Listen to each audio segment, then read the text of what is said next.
Hello everyone. Mami TV gi Manipur dialogue miyeng tabiri bapun mangpu ahan mokta taram noksari kurumjari. Koi gi ngasi gi thamjari ba hiram defying traditional aesthetics of Sankirtana. Koi gi phajakraba Sankirtan gi saktam ngasi gi mirol na ngat na chatlibra haiba hiram sida khanan ne jagadabani.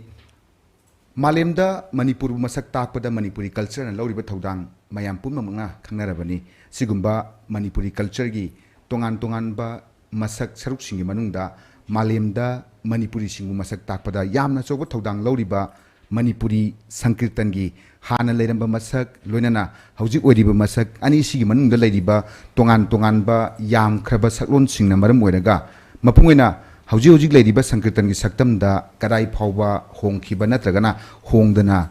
leiriba loinana phajakraba Sankirtan gi niyom machat kya sibu ngasi gi mirolna kadai phawba ngaktuna chalibage haibana chingbagi chawkraba Sankirtan gi nainaninga oiba saruk singdagi saruk kharadang lakhotchaduna khoi ngasi khana nenjanabagi damak khoi Mami TV Manipur Dialogue Studio da kai khunajariba iramdam sigi ireibak sigi kai khunajariba ojasing lengsing biduna lebire ahanba maktada khoi miyamna Sakhangna biraba ikai khunajabada matik charba ikai khunajariba oja mingoina hankachar charbada khogi pungi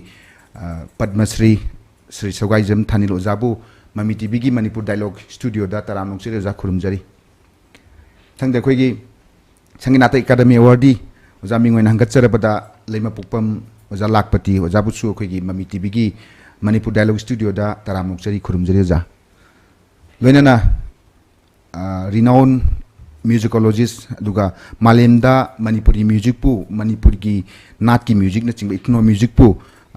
saktak na ba hona bada sobo thodang labi lobi riba saktak pi riba khoimang gi oja kai khuna jara boja Sri Namerakpam Tiken oja bu chu khoi gi studio da taram noksari khurumjare ja ngasi gi khana gadauba Sankirtan gi oina khana gadauba topic sidi asuki matik yamgre nakalamada chalasu loiba nage dobo leite adubu ahanbada ko jangai maman jamba jasing lengsin biringai da ko ahan baje ko gi sagai jamo jada laksege ja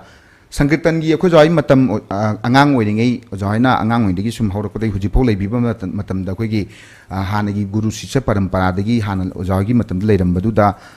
leiramba phajaba masak maruina pung isai cholo mana Sankirtan gi saruk leibasida pung gi sarukta mangi matam duda parampara da leiramba khogi phajaba masak singdui maramda khoi mayam khangja hoba ya bakra dang tapiyo ja khogi Sankirtan haibasi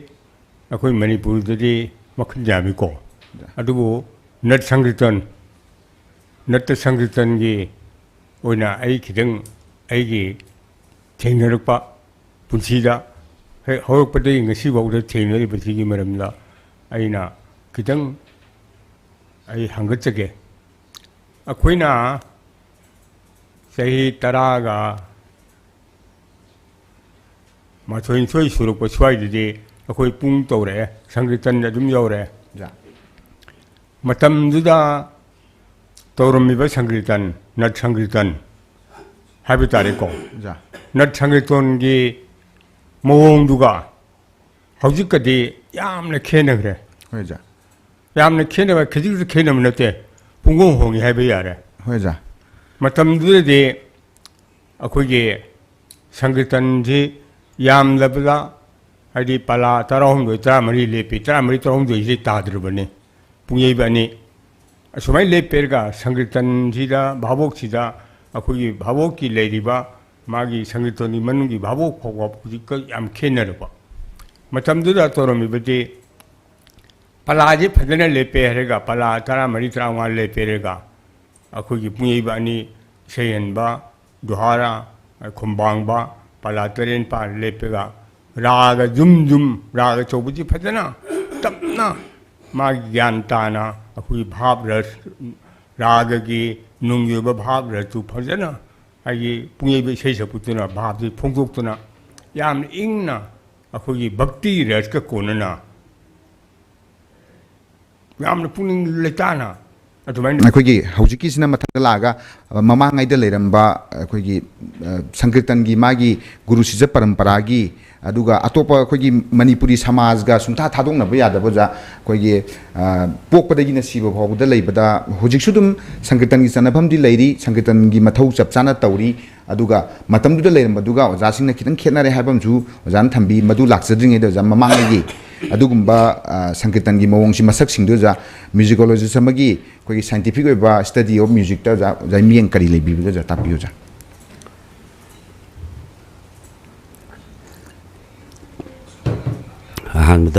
ꯑꯍꯥꯟꯕꯗ ꯃꯃꯤ ꯇꯤꯚꯤꯒꯤ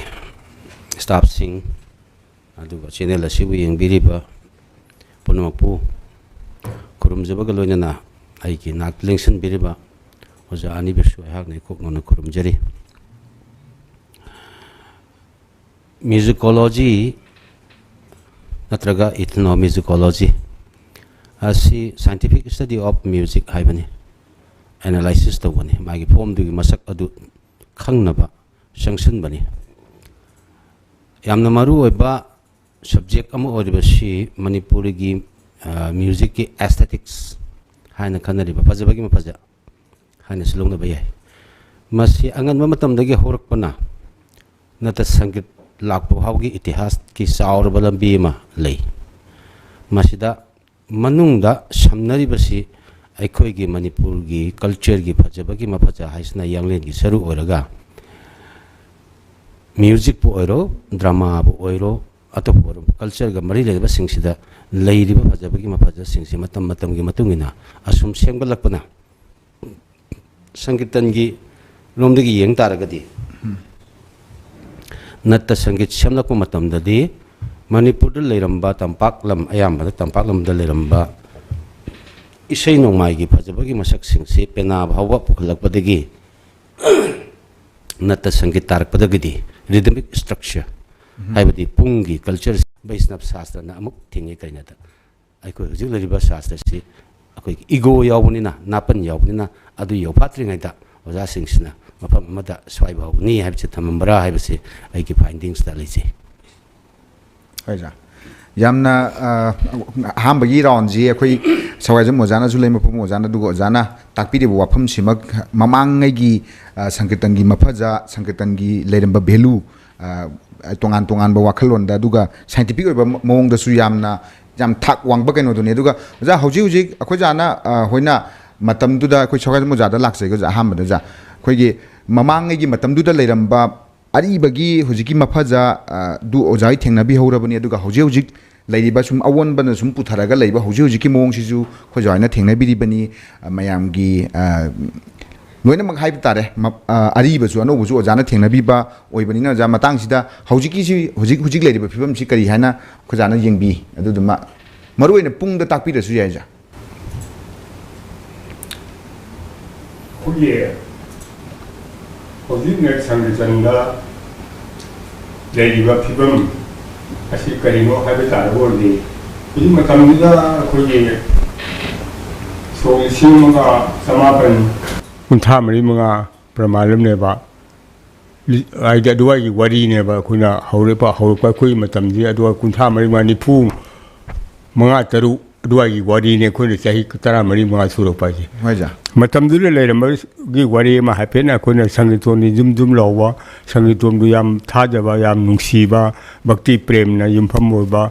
ꯏꯁꯣꯔ ꯐꯪꯅꯕ ꯂꯝꯕꯤꯗ ꯌꯥꯝ ꯀꯟꯅ ꯆꯪꯉꯝꯃꯤꯁꯤ ꯃꯇꯝꯗꯨꯅꯤ ꯃꯗꯒꯤ ꯂꯥꯛꯄꯗꯨꯅ ꯂꯥꯟ ꯇꯧꯔꯦ ꯂꯥꯟ ꯇꯧꯕ ꯃꯇꯨꯡꯗꯗꯤ ꯂꯥꯟꯒꯤ ꯈꯔ ꯂꯥꯡꯈ꯭ꯔꯦ ꯂꯥꯟ ꯃꯇꯨꯡꯁꯤꯗꯒꯤꯗꯤ ꯑꯩꯈꯣꯏ ꯃꯊꯛꯇꯒꯤ ꯂꯥꯟ ꯃꯇꯨꯡꯗꯒꯤ ꯏꯔꯥꯡ ꯑꯃ ꯂꯥꯛꯑꯦ ꯂꯥꯟ ꯂꯣꯏꯔꯛꯄ ꯁ꯭ꯋꯥꯏ ꯑꯩꯈꯣꯏꯅ ꯂꯥꯟ ꯂꯣꯏꯔꯛꯄ ꯃꯇꯨꯡ ꯁ꯭ꯋꯥꯏꯗ ꯑꯩꯈꯣꯏꯁꯤ ꯆꯞ ꯆꯥꯅ ꯄꯥꯈꯪꯁꯤ ꯐꯥꯔꯦ ꯍꯥꯏꯕ ꯇꯥꯔꯦ ꯑꯩꯈꯣꯏ ꯒꯧꯔꯥ ꯌꯩꯗꯅ ꯑꯩꯈꯣꯏꯅ ꯀꯩꯅꯣ ꯇꯧꯔꯦ ꯃꯁꯤꯗꯗꯤ ꯑꯩꯈꯣꯏꯒꯤ ꯉꯁꯥꯏꯒꯤ ꯚꯛꯇꯤ ꯄ꯭ꯔꯦꯝꯁꯤ ꯈꯔ ꯅꯥꯊꯩꯔꯛꯄ ꯍꯥꯏꯕ ꯇꯥꯔꯦ ꯃꯁꯤ ꯁꯨꯝ ꯌꯧꯔꯛꯄ꯭ꯔꯥ ꯍꯥꯏꯅ ꯑꯩ ꯈꯜꯂꯦ ꯑꯩ ꯋꯥꯈꯜꯅꯤ ꯂꯥꯟꯁꯦ ꯑꯣꯖꯥ ꯑꯅꯤꯁꯨꯕ ꯂꯥꯟꯖꯥꯎ ꯂꯥꯟ ꯃꯇꯨꯡꯗ ꯂꯥꯟꯗꯤ ꯑꯗꯨꯝ ꯂꯣꯏꯔꯕ ꯃꯇꯨꯡꯗ ꯂꯥꯟ ꯃꯇꯝꯁꯤꯗ ꯑꯩꯈꯣꯏꯗꯤ ꯑꯉꯥꯡ ꯑꯣꯏꯔꯦ ꯆꯍꯤ 19-10 ꯁꯨꯔꯛꯄ ꯃꯇꯝ ꯄ꯭ꯔꯃꯥꯟꯂꯝ ꯂꯥꯟ ꯃꯇꯨꯡ ꯁꯤꯗꯅꯦꯕ ꯌꯥꯝ ꯀꯟꯅ ꯑꯩꯈꯣꯏꯅ ꯀꯩꯅꯣ ꯁꯪꯒꯤꯇꯣꯟꯒꯤ ꯌꯥꯝꯅ ꯀꯟꯅ ꯏꯔꯥꯡ ꯇꯧꯔꯛꯏꯁꯦꯕ ꯑꯩꯈꯣꯏꯒꯤ ꯄꯩꯁꯥ ꯅꯨꯡꯁꯥ ꯊꯥꯗꯅ ꯈꯣꯛꯇꯅ ꯑꯗꯒꯤ ꯍꯧꯖꯤꯛ ꯑꯅꯧꯕ ꯃꯣꯗꯔꯟ ꯑꯩꯈꯣꯏꯒꯤ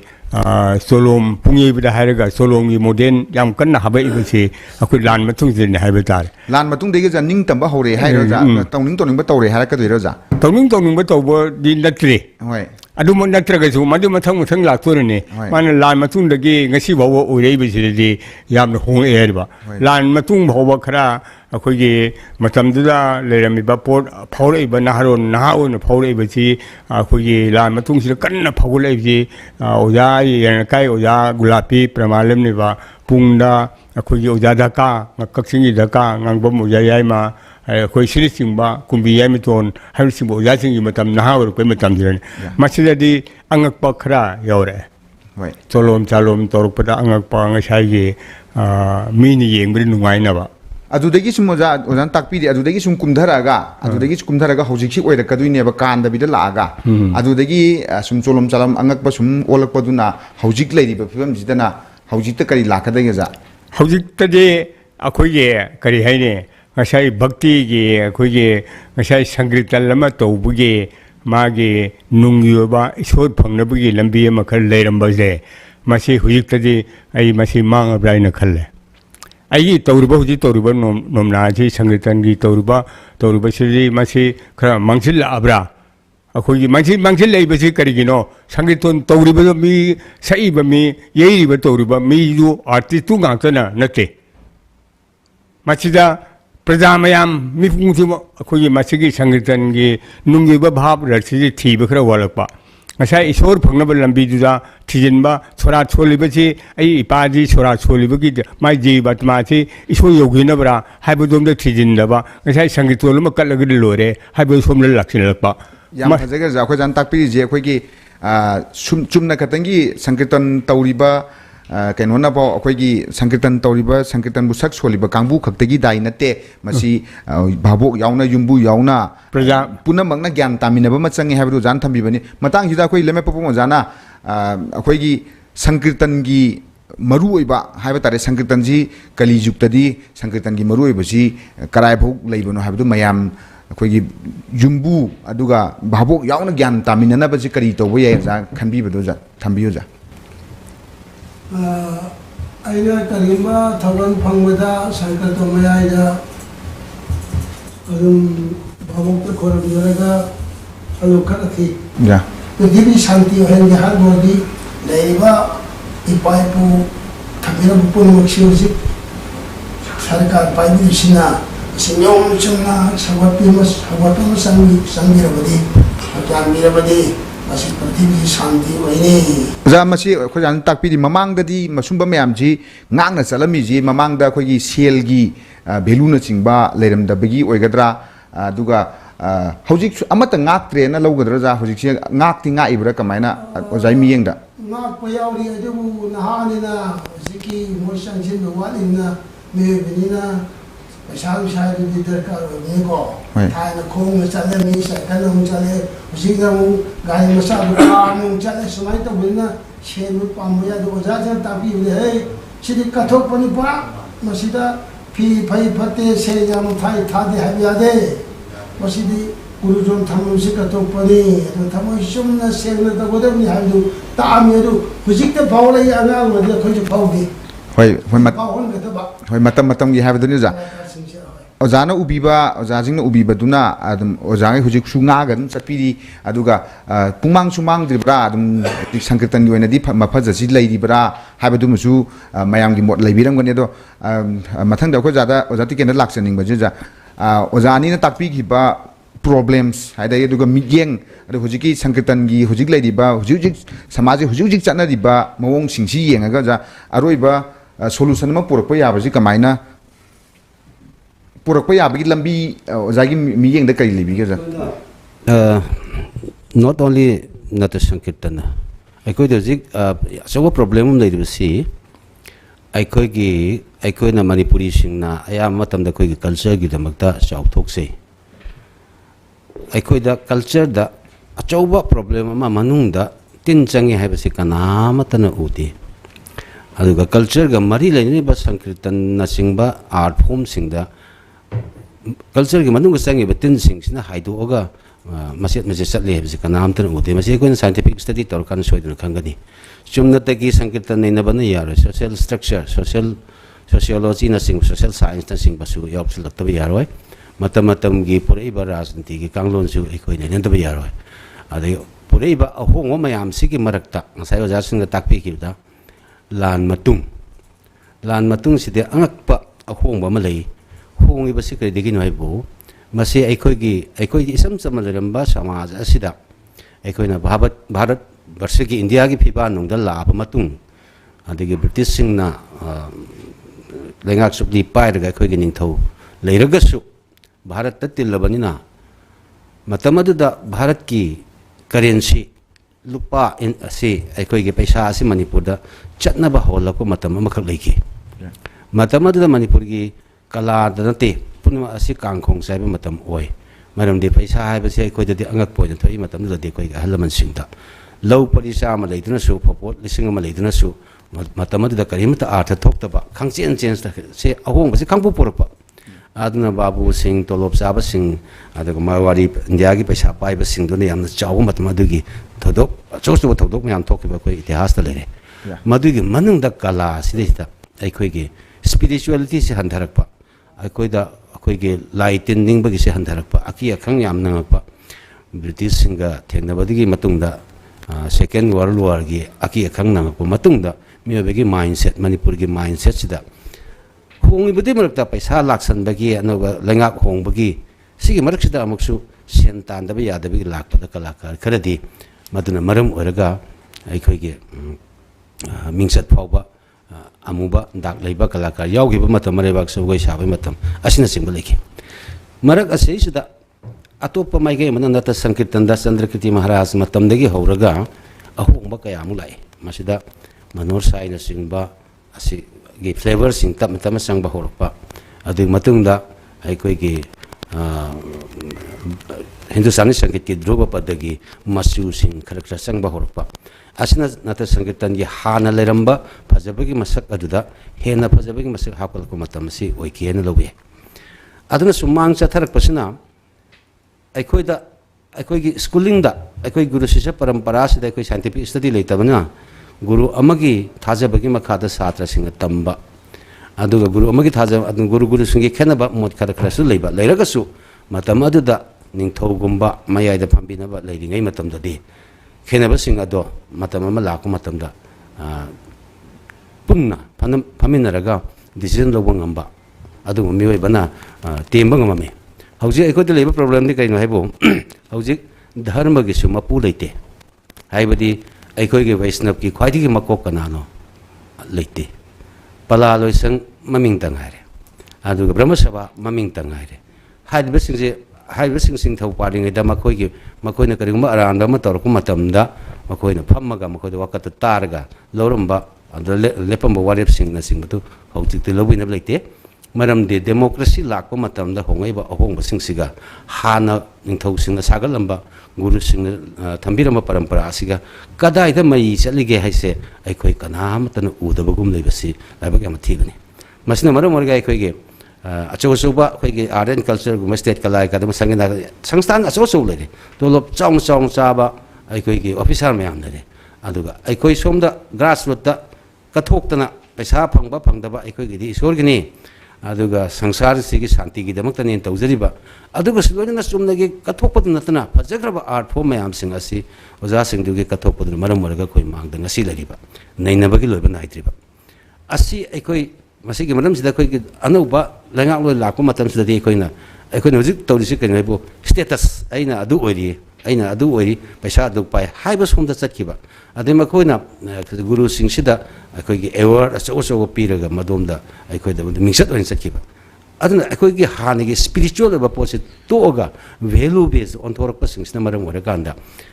kalakar anabu sing adigi anabu laiba kanu sing sina makoi gi mindset makoi gi wakhallonda guru sing si mirai rak pagi matam orakpa guru na haiba tarak taba yam samna harabada hoji maktoi si kainabu isai aruba matam tare phadre thani ga di guru gi manaka sangmata hangat papa hangoi rami yamna ko na taram badun hojiti phone nam pula erga ojai mang da phamer ngang ngang erga telephone toraga paraga chakre ayeng no ngalaga orai ra kanda tabai tadabai toraga saga madu admain tong tambai matam lakpanina achobo problem ama lei aduna solution ma por pai base haujik leriba akoi ngasai ojan takpi gumna sarkar pai ri basing da yariba moina chawrabanina political commitment ama yauna ningthina section na yang haudragadi haujik se koi se pham sen na leiraba khangembam yopatriba adugum matam ni hana lobi za khogi zati ke na takpi je za chumna chumba macha macha olakpa ngasai gi mamang da poina ma yaw gi bada khogi manor sai gi flavor sang pa manor sai gi saisak sang pa duga tongan ba khogi mahau me ama hana gi pari ngama leibidu dagi matam gi matung ina olakpa za si olakpa ji ke si jina sankirtan da son lena khambi bra jana tu onbam thopani na khambi mod thambi ja masidi hanu dum yaw jara bali na sankirtan na mo sai hore hoi mitei koi sikap lo nairon tengtharo lo yawre samnarada kiji yaw bani pura lo bunate hoi aduna na sankirtan ji bhajana ojana ina tamabadi magonda magun yamna seli magonda abinoy yawre theater gi pot yawre magonda degi arasagi bagi koi hakchanggi punang posye adegi sikaplo hairon tengtharon kaisi yawba classical mache manbe yawba asa karnatic sangi yaw manba koi matam misegi muslim gi tribal gi loine sune yawre jikta nahore khangde hojikti madugi wakhanji kharaga phawre oja sing laini pratibha lei baitu maruina maneja khuja takpiri je maruina nat sankirtan ki wari ni oja ngene nga sai takpiri je nat sankirtan dagi thaido ga sankirtan haiba tare ja sankirtan di nat sankirtan di magi aseng ba ta seng ba ma hojik su oja ngai myam le ga nga chali sankirtan di thaidara ga nat sankirtan di thaidara ga sankirtan da koi sagai jamu ja da khangjani ja koi ojan takpi ba hojiki mahau loina muk suna ba yawe na oja na takpiri je ja karai bu ya bininge ja masi chumbe akoi ge sankirtan habisi huji ai lan matung aswai di ye sinare khara mahau ji tin ji dane lan mamangda toramba adigi toriba mawong dugi ujasina lirik powari akoina ma radisi chandrakiti matamnadi sankirtoni ya mapung bhana na sankirton chahut kri sanagi juk hainari matamduda adi hairiba akhoi classical gi hindustani gi masi yan yorum de ba adi lan matung se lak pdagi de khara akhoi kari ani akhoi ge sankirtan gi magi laiba magi nungyoba bhab si akhoi ge nathairaga akhoi ge kari hene mi yingning na ba hapchin gadra atma pen ba tawgadra haba ma khun nei na ba ma si change masi yabna darkar uba pone masigi masang si yam kanna su haining bani de aduna koina hojik tawri base mahajai gara natragana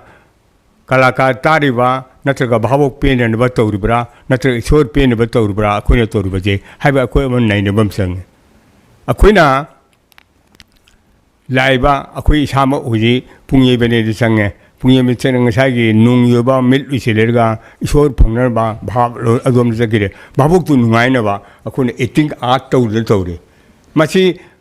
akoi mahajai ji hap ya bari ya dabra hybrid singba asigum ju akoi hap ka do buni haraga hap sunga yadi haibro ja hap yaroi do boi bra natragana adine akoi naina ba masi mong ka maina hap sige yamna ko jan takpi yam tanja yam sa boina nat sankirtan gi ta sing na tobom thopu du lei to bu sai ba soli ba natragana katli ba yumbu du na natraga bhabok na madu ngak na chali chate haibu na tongana thamaga nat sankirtan gi ta sing muru adudagi thaidra ko duna khaga yai natraga yadi haibu gi sum ongon masina hojikti sankirtan da kari bu olaga haidu ja ko jana ngangbi dingai takpi dingai si timing ji matang ji chap chana ja hojik jik chana riba sankirtan gi masak amtang akoi mayam yengbi de ba mayam punna masak amtang yemina je ja hojiki de akoi gi raga thangsin raga da lum launa sithadana hawna hawramado raga ni kasulite da रागदे पैसा थाबो नते Hector समझिल main अखोई आई इसामा हुजी main रागगा मेनगा मसिनिबा मरु संकीर्तन गे main जो पैसा थादमने के Hector लोइसिलग लोरे हानि Hector लोइसिल समझिलपा ngसागी मरतुदा बाबो का नुंगाइन बतौरगा मदुरा पैसा तौरगा पैसा फंगवा मफमदुदा अदुमना ngसागी संकीर्तनी नुंगियो बाबतो मांगजिलपा मधुमक ओजा हुजिक मधुना कराय भौ अदुमाइना सुम चंगजलकपदुना कराय भौ संकीर्तनगी मसक्सी ओनगे हादुजा वीडियो अमतंग येंगमिनजिजा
असली हुजिक तौरिबा हुजिक मागी संकीर्तन गे मागी लेबसी हुजिक इसो समान हुजिक तो सी लुहोमो रमयाको लुहोमोरो लुहोमोगी बोर कैनानि सिगी मंगोनी दमकता संकीर्तन तौरिबरा लाइबदुगी पेन नबा को संकीर्तन तौरिबसिने संकीर्तन गे अभिनय माइ तौरिबा पलामो बगी अभिनय जी तौरिबरा पुंगेबा मा ओबगी मागी अभिनय तौफम तौबुदे तौरिबा हाबिसि वांगोदे लापने अखोय जाना जमाइना क्वेश्चन जी दुमाइना अखोय जाइना लुचिंग बिरगा हाय तारे दुमाइना हंगगा अखोय जाना ngसाइदिगी संकीर्तन जिदा सी तौद्रे रागा होबुदा सी तौद्रे सिमाइ समजल्ले हाइबन चिंगबा दुमाइना सुम खगा याब पिगी बिसिना मरम मरगा सियौना चंगजलकपनि सियौना सोलकपनि नत्रगना सोलकत्रबनि हाबजिगी करी हाइबे याय अखोय जान थंबियोजा से याम बजगर वानी जो सेदे अखोयगी भक्ति है कहीं खंद्रे नुपी पला भावोक मैम करी व्यवहार उतकनी थगोलोन करी यौनी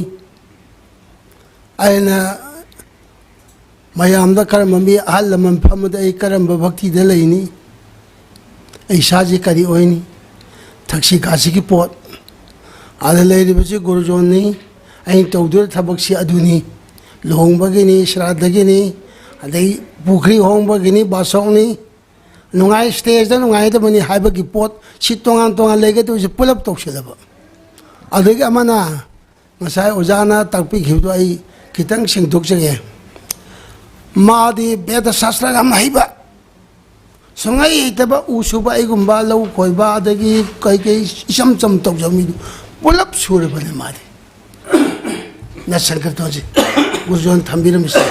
haiba taba akhang ma khang taba loina mak sure bane adar masigi posi khoina naina ba watpa hujinga sagi tiken inau tiken hai gido huji uja guru khandre guru na uja da khale uja da satra da lao sei ta bisla o haba sigi matam oisile ba ja aduna masidi ai hajanang badi uja guru singsida nupi gi oro magi oro phajan ge hardi uja guru se masana takpham thwe angang ji khangoi si smai ta godamni he mayam teladi na phidu smai la chakadamni mayam teladi khol ona godamni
sine ja akhoi lempo pung ojana ju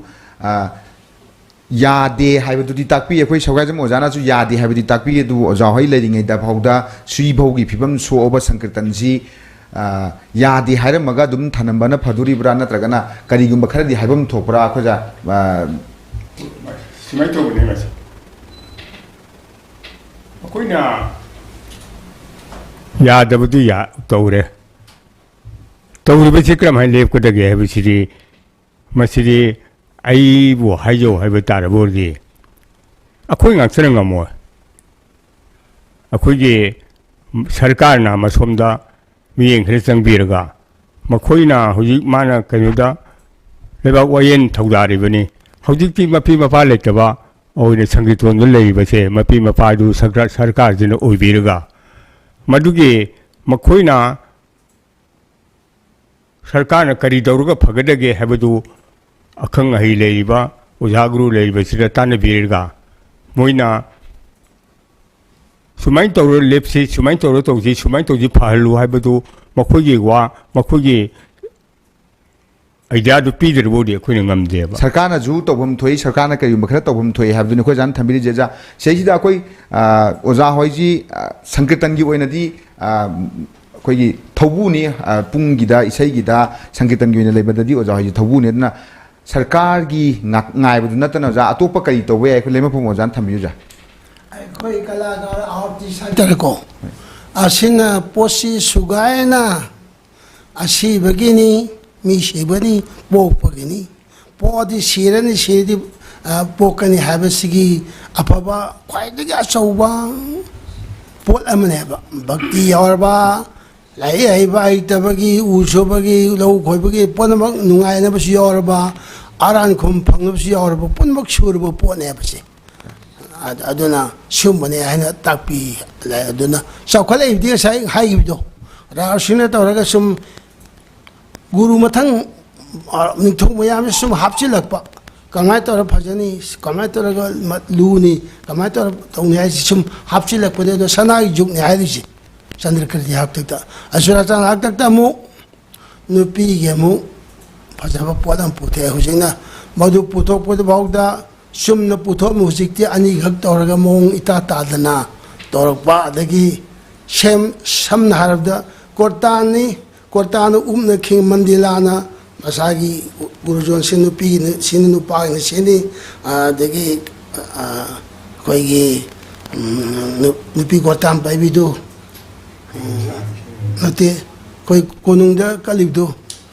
Rasa curi palana matang hit cuma itu gudam ni, nupi ki abinu ni sini, nipag ni sini, habudu sabcana thambira me apa, ada thugarega, asai mandila sikhinga ju na khingchile sini, asik kaya dosa kari lei ma khang pote madi, ozadun takadam ni, angang du di khang wei ba, moi di kari ingkala puni dina, ko. Aku ju. Tapi itu tahu ya di hai betul ni. Ya di hai betul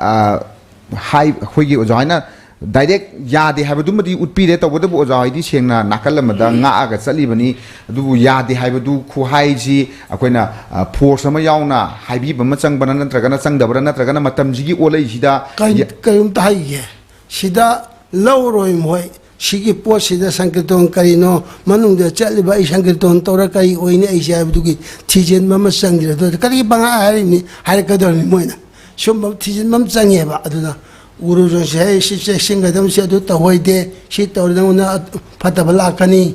du ta ni nijo karma phol agre dai phol anugata manam jonom har chini bangali loni ai to na lamjing gani ai phon di last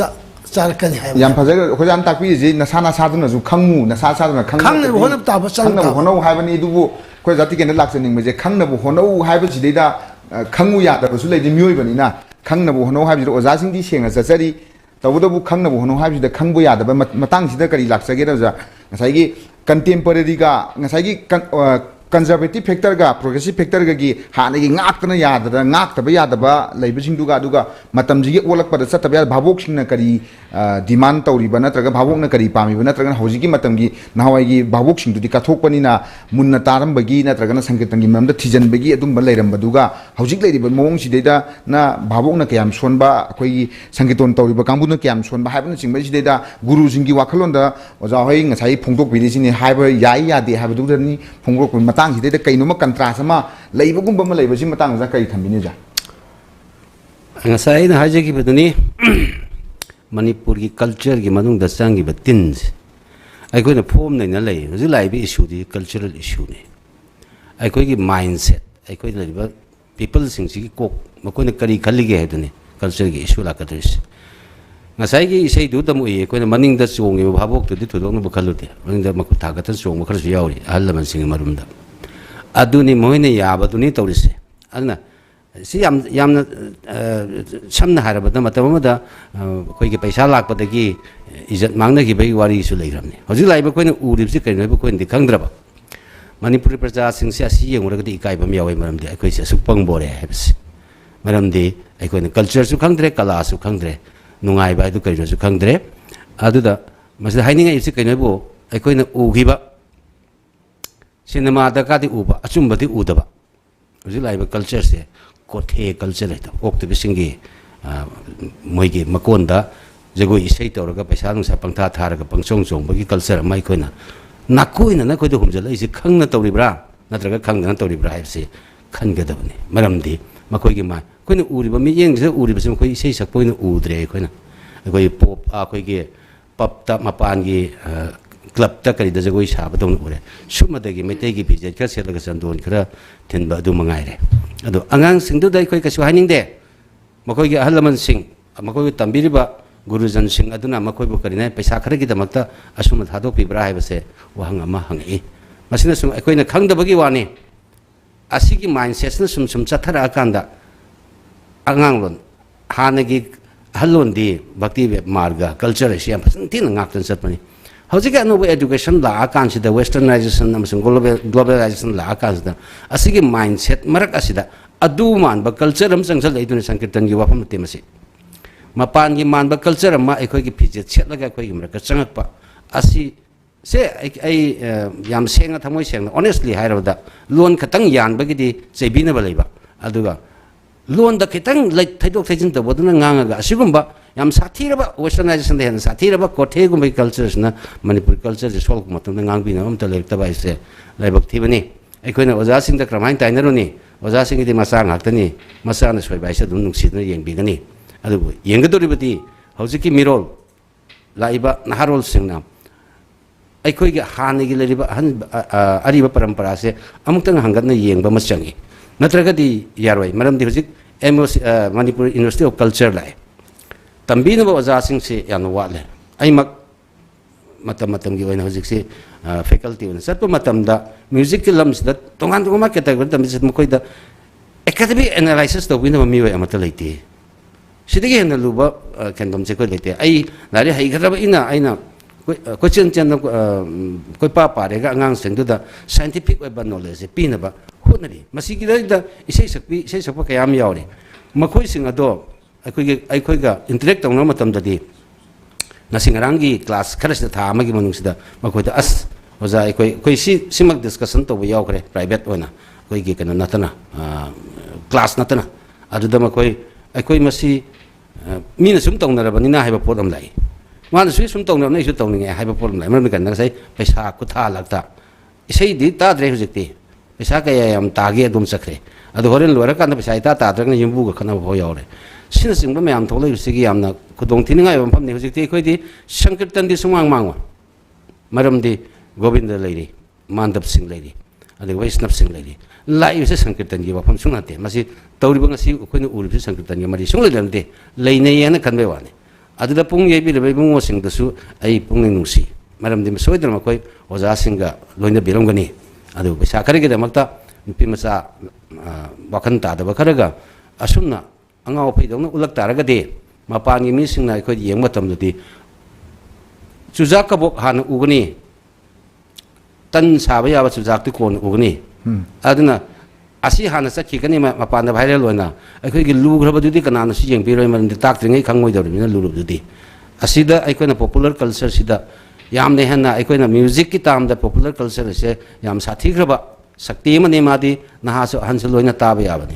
popular culture adubu authentic culture ki manungda leba aikoi gi yaga gumba aduga philosophy gum manungda pusal le erga tawgani do na tawriba adubu tawliba adubu yariba laikai khundugi halaman sing adune koina pungingda waru jaribati angang sina ngaudran pangtau tawbududi tawjasnu adubu halaman sing phamni yeng biru singna he be mai bungo hana haidaba se aigi punsimakta khurai romda nongma sibhobu yu khatri nupi masamna isai sakku matamda ahal lamana sidi dakum saga sandal mayama taye ma fikal ma sakhi bagi wari ai isam nga thena je horni adu bhaw khajikani tawriba adu hojikti adu gumba ahandu bhawbuda bhabok tu leitre ngasai bhabok tu nik pa yakal e ngasi dai ba yam theningai ni hainingai karam tel te masida ja masi ko sankirtan khatagi wana te manipuri culture da yamna khudong thiningai ba ko gi hojiju atopa madam kaya da hai tare sankirtan manipur ji culture na masak tai edu tawi di hai raga ju culture gi tongan tongan ba masa sing ji sokchali ba mayam du yam laibak thininga ba masak sing du ni tobudabu ngasi lengsan biba ngasi gi di sankirtan ojana ubiri ba kano simri yam pa khare tobudabu ngasi sankirtan gi oibani na oja kitang picture jaraga khoi lempum oja de khangjaning ja sumaina sum oja hoina hujik samnai hairabada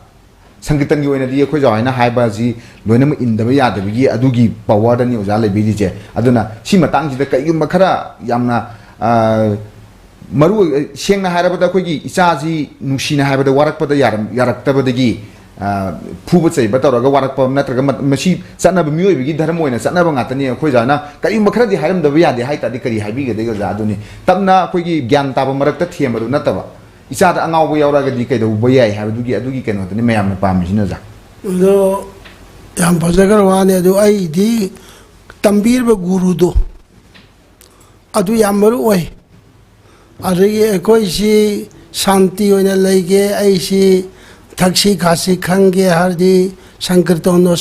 lo yaure sankirtan mahaj gai ate sankirtan jina bohu bhiri milita mayam pula sabu sankirtan habusle mahaj gani ra sine kalami baside koina tachil laga suje laga puran tara ne pa upoparan mayam adegi maijau mayam leirega koi han gi puya gi kadi gi loina phajabagi tachil laga semam mamne ba sahi tara sangba sahi ma sangba tha ma sangba du nong khata ta phangdori buni ꯑꯗꯨꯅ ꯑꯩꯈꯣꯏꯒꯤ ꯅꯨꯃꯤꯠ 18ꯁꯤ ꯗꯁꯥꯒ ꯇꯧꯔꯤꯕꯁꯤ ꯀꯔꯤꯒꯤꯅꯣ ꯁꯤ ꯑꯩꯈꯣꯏꯅ ꯀꯨꯞꯅ ꯊꯤꯕ ꯇꯥꯕ ꯑꯩ ꯍꯌꯦꯡ ꯄꯣꯛꯄꯗ ꯐꯅꯕꯅꯤ ꯑꯩꯁꯤ ꯃꯤꯉꯣꯟꯗ ꯙꯔꯃ ꯀꯥꯏꯗꯅꯕꯅꯤ ꯑꯩꯒꯤ ꯍꯥꯏꯕ ꯁꯨꯝꯕ ꯑꯐꯕ ꯄꯣꯠꯇ ꯆꯠꯅꯕꯅꯦ ꯑꯗꯣ ꯄꯥꯟꯗ ꯇꯧꯅꯔꯝꯃꯦꯅ ꯇꯧꯕꯗꯨꯗꯤ ꯇꯧꯗꯅꯕ ꯃꯌꯥꯝ ꯂꯩꯕꯥꯛ ꯃꯌꯥꯝ ꯄꯨꯝꯅꯃꯛꯇ ꯀꯂꯥꯀꯥꯔ ꯄꯨꯝꯅꯃꯛꯇ ꯑꯩꯈꯣꯏ ꯁꯤꯗ ꯅꯠꯇꯦ ꯈꯨꯔꯨꯝꯖꯔꯤ ꯑꯩꯅ ꯃꯁꯤ ꯆꯨꯝꯅ ꯑꯃꯨꯛꯇꯪ ꯍꯣꯠꯅꯁꯤ ꯑꯗꯨ ꯑꯣꯏꯔꯕꯗꯤ ꯄ꯭ꯔꯤꯊꯤꯕꯤ ꯁꯥꯟꯇꯤ ꯑꯣꯏꯅꯤ ꯑꯗꯒꯤ ꯃꯤ ꯙꯔꯃ ꯀꯥꯏꯔꯣ ꯊꯛꯁꯤ ꯈꯥꯁꯤ ꯏꯌꯥꯝꯕꯗ ꯁꯤ ꯍꯥꯏꯅꯤ ꯏꯄꯥꯗ ꯁꯤ ꯍꯥꯏꯅꯤ ꯏꯆꯥꯗ ꯁꯤ ꯍꯥꯏꯅꯤ ꯃꯔꯨꯞ ꯃꯄꯥꯡ ꯁꯤ ꯍꯥꯏꯅꯤ ꯕꯦꯕꯥꯔꯗꯨ ꯑꯁꯤꯒꯤ ꯉꯁꯥꯏ ꯎꯔꯤꯕꯗꯣ ꯕꯦꯕꯥꯔ ꯑꯝꯇ ꯌꯥꯎꯗ꯭ꯔꯤ ꯌꯥꯎꯗ꯭ꯔꯦꯗꯤ ꯃꯣꯏꯅ ꯈꯪꯉꯣꯏ ꯑꯉꯥꯡꯅꯤꯀꯣ ꯑꯩ ꯐꯤꯁꯤ ꯁꯦꯠꯂꯤꯁꯦ ꯑꯩꯅ ꯇꯥꯁꯤꯜꯂ ꯆꯠꯀꯗ꯭ꯔꯥ ꯑꯩꯅ ꯊꯥꯔꯤ ꯁꯦꯟꯁꯦ ꯑꯍꯟꯁꯤꯡ ꯂꯩꯕꯨ ꯃꯌꯥꯝꯅ ꯀꯔꯤ ꯍꯥꯏꯅꯤ ꯍꯥꯏꯕꯗꯨ ꯎꯗ꯭ꯔꯦꯕ ꯑꯗꯨ ꯈꯪꯗ꯭ꯔꯦ ꯊꯥꯔꯦꯕꯀꯣ ꯔꯥꯒ ꯀꯥꯏꯕ ꯌꯥꯗꯦ ꯏꯁꯩꯒꯤ ꯑꯗꯒꯤ ꯄꯨꯡꯒꯤ ꯔꯥꯒ ꯀꯥꯏꯕꯗ ꯑꯁꯤꯅ ꯂꯣꯏꯔꯦ ꯃꯨꯔꯇꯤ ꯁꯥꯒꯠꯂꯤꯕꯅꯤ ꯃꯨꯔꯇꯤꯗꯨ ꯚꯪꯒ ꯑꯣꯏꯔꯗꯤ ꯑꯩꯅ ꯀꯠꯇꯧꯔꯤꯗꯨ ꯀꯔꯤꯅꯣ ꯁꯨꯃꯥꯏꯅ ꯁꯤꯅ ꯂꯥꯏꯒꯤ ꯄꯨꯖꯥꯅꯤ ꯁꯪꯀꯤꯔꯇꯣꯟ ꯇꯧꯔꯤꯁꯤꯅ ꯃꯇꯝ ꯏꯁꯩꯅ ꯃꯌꯥꯝ ꯅꯨꯡꯉꯥꯏꯅꯕꯅꯤ ꯑꯅꯤꯁꯤ ꯈꯦꯠꯅꯕꯁꯦ ꯁꯤ ꯈꯪꯉꯒ ꯅꯨꯡꯉꯥꯏꯅꯁꯨ ꯇꯧꯖꯗꯦ ꯂꯥꯏꯒꯤ ꯄꯦꯟꯅꯁꯨ ꯇꯧꯖꯗꯦ ꯁꯪꯀꯤꯔꯇꯣꯟꯗꯤ ꯂꯥꯏꯒꯤ ꯄꯦꯟꯅꯕ ꯅꯨꯡꯉꯥꯏꯗꯣ ꯑꯗꯨꯝ ꯌꯥꯟꯁꯤꯟꯅꯔꯦꯕ ꯌꯥꯎꯔꯦꯕ ꯑꯗ ꯃꯁꯤ ꯈꯪꯗ꯭ꯔꯕ ꯃꯤ ꯄꯦꯟꯅꯔꯝꯃꯁꯨ ꯇꯧꯈꯠꯇꯕ ꯑꯩꯈꯣꯏꯒꯤ ꯃꯤꯅ ꯄꯦꯜꯂꯗꯤ ꯂꯥꯏ ꯄꯦꯜꯂꯦ ꯍꯥꯏꯕꯁꯨ ꯂꯩ ꯀꯀꯥꯏꯅ ꯍꯥꯏꯕ ꯇꯣꯉꯥꯟꯕ ꯏꯟꯇꯔꯄ꯭ꯔꯤꯇꯦꯁꯟ ꯄꯨꯊꯣꯛꯑꯒ ꯑꯗꯨꯃꯥꯏꯅ ꯍꯥꯏꯕꯁꯨ ꯌꯥꯎꯋꯦ ꯑꯩꯈꯣꯏ ꯂꯦꯝꯄꯣꯡ ꯑꯣꯖꯥꯅ ꯍꯥꯏꯕꯤꯁꯤꯅ ꯑꯣꯖꯥ ꯑꯩꯈꯣꯏꯒꯤ ꯃꯁꯥ ꯃꯁꯥꯅ ꯈꯪꯖꯔꯛꯁꯅꯨ ꯃꯁꯥ ꯃꯁꯥꯅ ꯈꯪꯗꯕꯗꯣ ꯄꯥꯞꯅꯤꯅ ꯍꯥꯏꯕꯗꯨꯒꯤ ꯑꯗꯨꯒꯤ ꯃꯁꯥꯅ ꯈꯪꯖꯔꯛꯁꯅꯨ ꯍꯥꯏꯕꯅꯤ ꯑꯗꯨ ꯈꯪꯉꯛꯇꯕꯒꯤ ꯃꯇꯥꯡ ꯌꯧꯔꯛꯄꯁꯤꯗ ꯀꯩꯒꯨꯝꯕ ꯈꯔꯗꯤ ꯍꯥꯏꯕꯤꯅꯤꯡꯉꯒꯗꯤ ꯑꯩꯈꯣꯏ ꯁꯧꯒꯥꯖꯝ ꯑꯣꯖꯥꯅ ꯀꯔꯤ ꯍꯥꯏꯕꯤꯒꯗꯒꯦꯕ ꯑꯩꯈꯣꯏꯒꯤ ꯑꯁꯤ ꯃꯇꯥꯡꯗꯅꯤ ꯑꯩꯈꯣꯏꯅ ꯃꯁꯥꯅ ꯑꯩꯈꯣꯏꯅ ꯄꯨꯡꯒꯤ ꯔꯥꯒ ꯍꯧꯕ ꯃꯇꯝꯗ ꯁꯨꯃꯥꯏꯅ ꯍꯧꯒꯗꯕꯅꯤ ꯁꯪꯀꯤꯔꯇꯣꯟ ꯃꯦꯟ ꯊꯥꯕ ꯃꯇꯝꯗ ꯁꯨꯃꯥꯏꯅ ꯇꯧꯒꯗꯕꯅꯤ ꯍꯥꯏꯗꯤ ꯇꯥꯛꯄꯁꯤ ꯈꯪꯉꯛꯇ꯭ꯔꯦ ꯍꯧꯖꯤꯛ ꯉꯥꯎꯔꯦꯅ ꯂꯣꯔ ꯑꯁꯤꯗꯅꯤ ꯑꯩꯅ ꯍꯧꯖꯤꯛ ꯍꯥꯏꯖꯅꯤꯡꯉꯤꯁꯤ ꯁꯔꯀꯥꯔꯒ ꯑꯩꯈꯣꯏ ꯈꯨꯠꯁꯝꯅꯕ ꯑꯩꯈꯣꯏꯒꯤ ꯁꯔꯀꯥꯔꯗ ꯃꯁꯤ ꯑꯩꯈꯣꯏ ꯁꯔꯀꯥꯔ ꯄꯥꯏꯕꯤꯔꯤꯕ ꯑꯩꯈꯣꯏꯒꯤ ꯏꯕꯨꯡ ꯏꯕꯦꯝꯃ ꯑꯩꯈꯣꯏꯒꯤ ꯃꯟꯇ꯭ꯔꯤ ꯂꯩꯔꯤꯕ ꯄꯣꯠ ꯃꯣꯏꯒꯤ ꯁꯕꯖꯦꯛ ꯅꯠꯇꯕꯅꯤꯅ ꯃꯣꯏꯅ ꯑꯩꯈꯣꯏꯗ ꯊꯥꯗꯣꯔꯛꯏꯕꯅꯤ ꯄ꯭ꯔꯃꯥꯟꯂꯝꯅꯦꯕ ꯃꯈꯣꯏꯗ ꯑꯩꯈꯣꯏꯅ ꯃꯁꯤ ꯄꯣꯠꯁꯤ ꯈꯪꯍꯜꯂꯦꯔꯒ ꯑꯩꯈꯣꯏꯒꯤ ꯃꯅꯤꯄꯨꯔꯒꯤ ꯐꯖꯈ꯭ꯔꯕ ꯃꯅꯤꯄꯨꯔꯒꯤ ꯄꯤꯛꯈ꯭ꯔꯕ ꯃꯤꯁꯤꯡ ꯌꯥꯝꯖꯗ꯭ꯔꯕ ꯃꯅꯤꯄꯨꯔꯒꯤ ꯑꯥꯔꯠ ꯀꯜꯆꯔꯁꯤ ꯄ꯭ꯔꯤꯊꯤꯕꯤꯅ ꯁꯛ ꯈꯪꯗꯅ ꯈꯪꯕꯤꯔꯕ ꯄ꯭ꯔꯤꯊꯤꯕꯤꯅ ꯔꯤꯀꯣꯃꯦꯟ ꯇꯧꯕꯤꯔꯕ ꯄ꯭ꯔꯤꯊꯤꯕꯤꯅ ꯏꯀꯥꯏ ꯈꯨꯝꯅꯔꯕꯁꯦ ꯑꯩꯈꯣꯏ ꯃꯁꯤ ꯃꯥꯡꯗꯅꯕ ꯀꯔꯤ ꯇꯧꯔꯒ ꯍꯥꯟꯅꯒꯤ ꯂꯩꯔꯝꯃꯤꯕ ꯃꯁꯛꯁꯤ ꯃꯥꯡꯗꯅꯕ ꯑꯩꯈꯣꯏ ꯀꯔꯤ ꯇꯧꯁꯤꯒꯦ ꯍꯥꯏꯕꯁꯤ ꯁꯔꯀꯥꯔꯒ ꯇꯥꯟꯅꯔꯒ ꯍꯥꯟꯅ ꯁꯤꯐꯧꯗ ꯂꯩꯔꯝꯃꯤꯕ ꯑꯣꯖꯥꯁꯤꯡꯅ ꯇꯧꯔꯝꯃꯤꯕꯁꯤꯅ ꯃꯁꯤꯅꯤ ꯍꯧꯖꯤꯛ ꯂꯥꯛꯏꯕ ꯃꯇꯝꯒꯤ ꯔꯥꯖꯁꯤ ꯚꯦꯒꯦꯇꯟꯒꯤ ꯃꯇꯝꯗꯒꯤ ꯆꯠꯊꯔꯛꯄꯅ ꯆꯟꯗ꯭ꯔꯀꯤꯔꯤ ꯃꯇꯝꯗꯅ ꯑꯁꯤꯅꯤ ꯑꯗꯨꯒ ꯆꯟꯗ꯭ꯔꯀꯤꯔꯤ ꯃꯇꯨꯡꯗ ꯂꯥꯟ ꯂꯣꯏꯔꯛꯄꯗ ꯆꯠꯊꯔꯤꯕ ꯃꯁꯤꯅꯤ ꯍꯥꯏꯕꯅꯆꯤꯡꯕ ꯂꯥꯛꯑꯦ ꯍꯧꯖꯤꯛ ꯇꯧꯔꯤꯕꯁꯤꯅ ꯑꯁꯤꯅꯤ ꯀꯥꯏꯔꯛꯏꯕ ꯃꯌꯥꯝꯁꯦ ꯍꯥꯞꯆꯤꯟꯗꯕꯁꯨ ꯌꯥꯗꯦ ꯀꯥꯏꯔꯛꯏꯕ ꯃꯌꯥꯝꯁꯤ ꯀꯔꯝꯍꯥꯏꯅ ꯐꯖꯅꯕ ꯊꯝꯃꯝꯁꯤꯒꯦ ꯍꯥꯏꯕ ꯋꯥꯈꯜꯁꯦ ꯃꯁꯤꯗꯤ ꯑꯩꯒꯤ ꯃꯣꯠꯇꯗꯤ ꯊꯥꯡꯉꯩ ꯁꯦꯡꯅ ꯑꯩꯈꯣꯏꯒꯤ ꯀꯔꯤꯒꯨꯝꯕ ꯑꯣꯊꯣꯔꯤꯇꯤ ꯑꯃꯗꯤ ꯆꯪꯉꯦꯕ ꯊꯥꯏꯅ ꯅꯤꯡꯊꯧ ꯄꯥꯜꯂꯤꯉꯩ ꯃꯇꯝꯗꯗꯤ ꯅꯤꯡꯊꯧꯒꯤ ꯄꯂꯥ ꯂꯣꯏꯁꯪꯒꯤ ꯑꯣꯊꯣꯔꯤꯇꯤ ꯂꯩꯔꯝꯃꯤ ꯍꯧꯖꯤꯛ ꯃꯁꯤꯗ ꯑꯩꯈꯣꯏꯒꯤ ꯒꯣꯔꯃꯦꯟꯅ ꯑꯣꯊꯣꯔꯤꯇꯤ ꯑꯃꯇꯪ ꯁꯦꯝꯕꯤꯔꯒ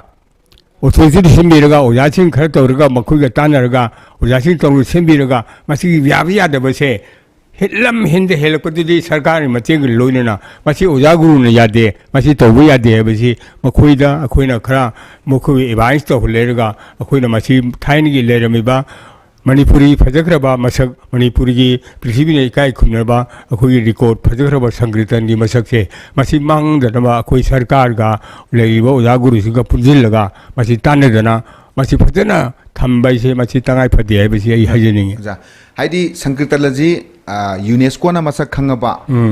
ꯑꯩꯈꯣꯏꯒꯤ ꯃꯅꯤꯄꯨꯔꯒꯤ ꯑꯥꯔꯠ ꯐꯣꯔꯝ ꯃꯌꯥꯝ ꯂꯩꯔꯤꯁꯤꯗ ꯒꯤ ꯃꯅꯨꯡꯗꯒꯤ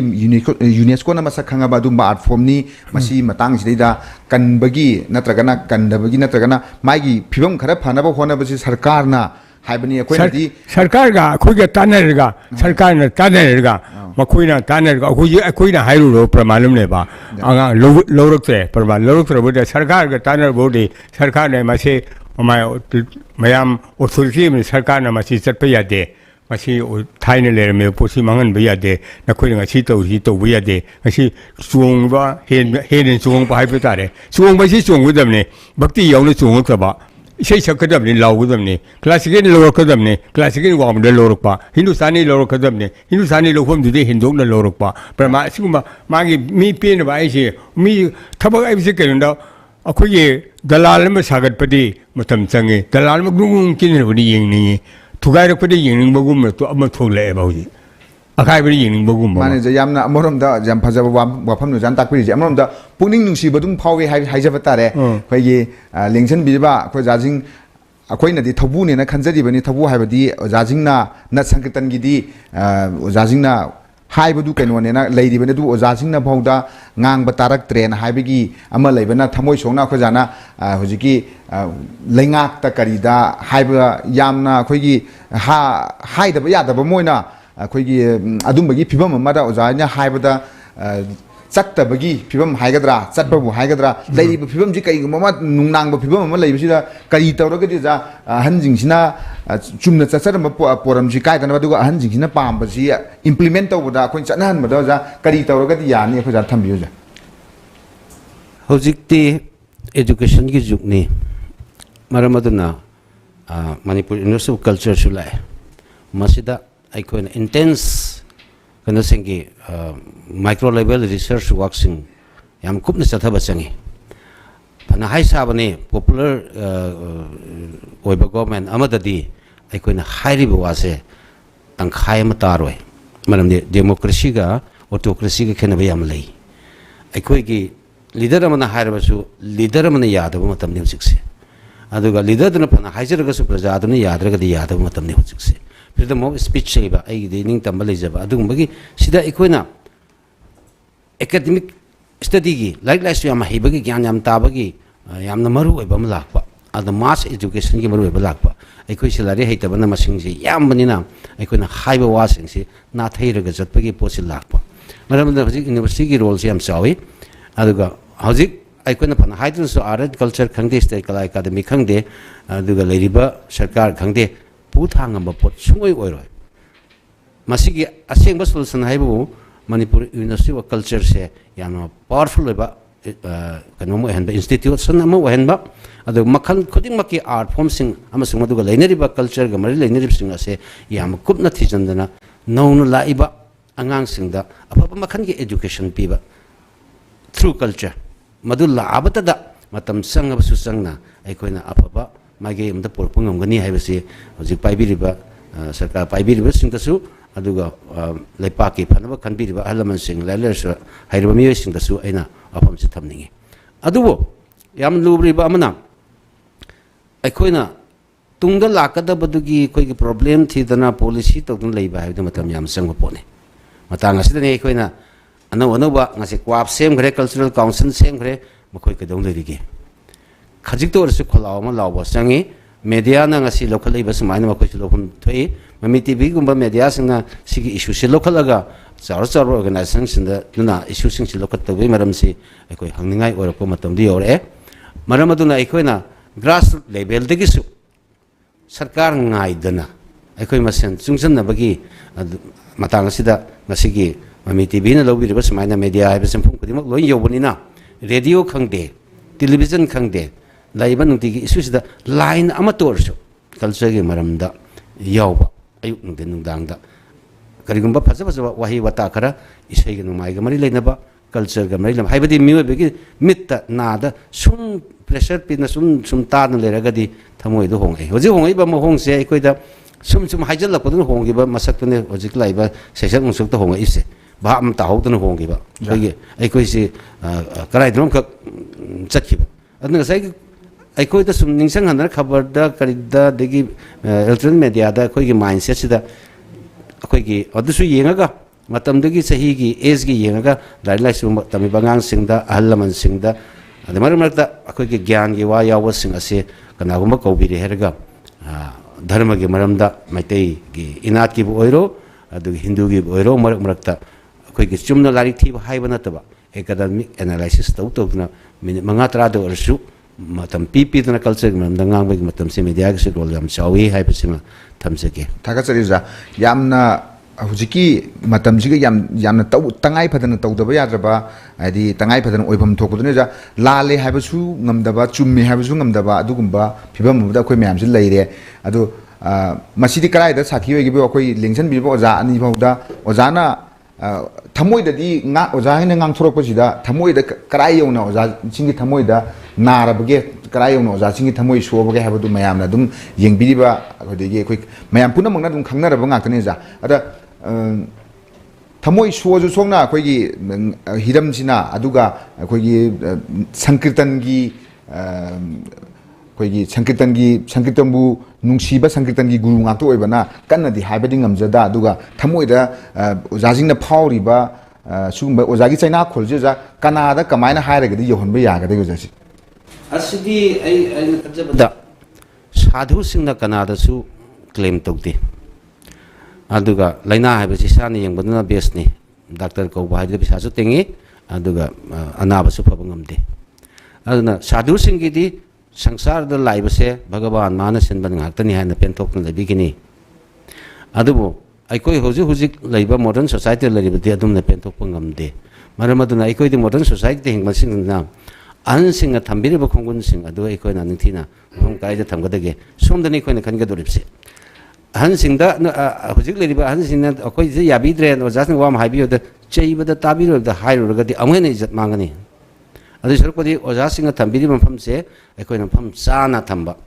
ꯑꯗꯨꯒ ꯃꯈꯥ ꯇꯥꯔꯛꯀꯗꯕ ꯑꯩꯈꯣꯏꯅ ꯀꯔꯝꯕ ꯈꯣꯡꯊꯥꯡ ꯂꯧꯈꯠꯀꯗꯒꯦ ꯍꯥꯏꯕꯁꯤ ꯑꯩꯈꯣꯏ ꯅꯍꯥ ꯑꯣꯏꯔꯤꯕꯁꯤꯡꯅ ꯋꯥꯈꯜ ꯈꯟꯕ ꯍꯧꯕ ꯃꯥꯅꯦ ꯑꯣꯖꯥ ꯑꯗꯨ ꯅꯠꯇꯅ ꯑꯩꯈꯣꯏ ꯍꯧꯖꯤꯛ ꯀꯔꯤꯒꯨꯝꯕ ꯃꯈꯜꯒꯤ ꯀꯩꯅꯣ ꯂꯩꯇꯦ ꯃꯔꯝꯗꯤ ꯂꯩꯔꯤꯕ ꯁꯤꯆꯨꯋꯦꯁꯟꯁꯤꯗ ꯃꯅꯤꯄꯨꯔ ꯀꯜꯆꯔꯒꯤ ꯂꯥꯛꯏꯕ ꯋꯥꯊꯣꯛꯁꯤ ꯁꯥꯡꯉꯦ ꯃꯇꯝ ꯄꯣꯂꯤꯁꯤꯒꯤ ꯑꯗꯨꯒꯤ ꯑꯗꯥꯒꯤ ꯂꯩ ꯄ꯭ꯔꯣꯕ꯭ꯂꯦꯝ ꯑꯃꯠꯇ ꯈꯪꯗꯅ ꯄꯣꯂꯤꯁꯤ ꯇꯧꯅꯤ ꯍꯥꯏꯕꯗꯨꯅ ꯍꯧꯖꯤꯛ ꯐꯥꯎꯕꯗ ꯌꯩꯊꯣꯛꯑꯒ ꯂꯥꯛꯏꯅꯤ ꯄ꯭ꯔꯣꯕ꯭ꯂꯦꯝꯁꯤ ꯁꯨꯝ ꯍꯦꯟꯖꯛꯀꯅꯤ ꯉꯁꯥꯏ ꯍꯥꯏꯖꯕꯗꯨ ꯐꯝ ꯁꯦꯠꯅꯕ ꯍꯥꯏꯕꯗꯤ ꯌꯧꯔꯦ ꯈꯥꯡꯉꯦꯝꯐꯝ ꯌꯧꯒꯗꯧꯕꯗ ꯉꯥꯏꯔꯗꯤ ꯗꯥꯛꯇꯔ ꯌꯥꯔꯔꯣꯏ ꯑꯗꯨꯋꯥꯏ ꯌꯧꯔꯗꯤ ꯃꯅꯤꯄꯨꯔꯒꯤ ꯀꯜꯆꯔꯁꯦ ꯀꯗꯥꯏꯗ ꯂꯩꯒꯗꯒꯦꯁꯦ ꯑꯋꯥꯕ ꯃꯁꯛ ꯑꯣꯏꯗꯣꯔꯤꯕꯅꯤ ꯑꯗꯨꯅ ꯑꯩꯈꯣꯏꯅ ꯍꯧꯖꯤꯛ ꯑꯍꯥꯟꯕ ꯍꯦꯛ ꯇꯧꯒꯗꯕ ꯍꯥꯏꯕꯨ ꯑꯍꯟꯁꯤꯡꯁꯤꯒꯤ ꯑꯥꯏꯀꯣꯟꯁꯦ ꯃꯐꯝ ꯀꯗꯥꯏꯗ ꯊꯝꯒꯗꯒꯦ ꯑꯩꯈꯣꯏꯅ ꯕꯦꯕꯥꯔ ꯇꯧꯅ ꯊꯝꯒꯗꯕ ꯃꯐꯝ ꯑꯃ ꯎꯕꯗ ꯑꯩꯈꯣꯏꯅ ꯈꯨꯔꯨꯝꯅꯤꯡꯕ ꯃꯐꯝ